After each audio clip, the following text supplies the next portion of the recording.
Halos full force sa mga kongresista kahapon.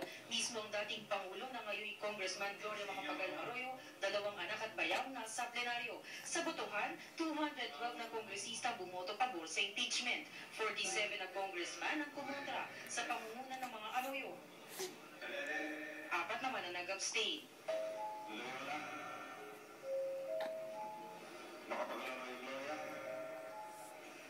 At the risk of getting zero as in zero, I vote no.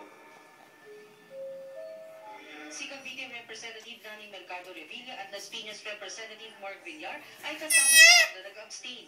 Ang asawa kasi ni Mercado at iyuhin ni Villar, kapwa magiging center judge. Si San Juan Representative J.V. Ejercito naman, unang bumoto kontra sa impeachment ng ombudsman, pero nagpalit ng boto kinalaunan. Should always prevail. This was my final decision. Ang mga kalyado ng mga Arroyo dismayado. Ascendancy of numbers to hindi ascendancy of arguments. Mosh. Kung kayo nakinig dito, nakikita naman ninyo talagang mahina yung articles of impeachment. Hi, baka rin master. Impeachment naman parang nabunod. Baka. Kasi kita na. This is a strong message, not only to the Senate, but this is the voice of the nation.